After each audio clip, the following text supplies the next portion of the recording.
আসসালামু আলাইকুম। আমাদের বাড়িতে আঙ্গিনাতে একটি আম গাছ আছে। সেটা হলো আমটি হলো আপনার আমরুপালি আম। আমরুপালি আম দেখুন কি সুন্দর আম গাছটাতে প্রচুর পরিমাণে ফুল আসছে। এই যে দেখুন আপনাদেরকে দেখাচ্ছি, এই যে দেখুন প্রচুর পরিমাণে ফুল। মহান আল্লাহ পাকের এবছর রহমত, কোনো আম গাছে ফুল ছাড়া আম গাছে আর কিছুই দেখা যায় না। আপনাদেরকে দেখাচ্ছি, দেখুন আপনারা প্রচুর পরিমাণে ফুল, প্রচুর। এটা আল্লাহ পাকের একটা নিয়ামত। এই বছরে প্রতিটা আম গাছেই অনেক ফুল, ফুলে ফুলে ভরপুর। তো আমরুপালি আম এটা প্রচুর পরিমাণে মিষ্টি এবং সুস্বাদু। আমগুলো অনেক বড় হয়।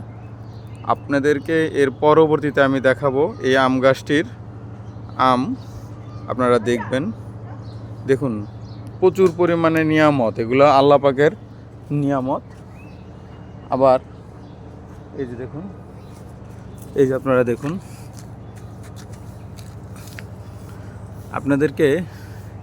আপনাদের কাছে কেমন লাগলো ভিডিওটা কমেন্ট বক্সে জানাবেন। আল্লাহ হাফেজ।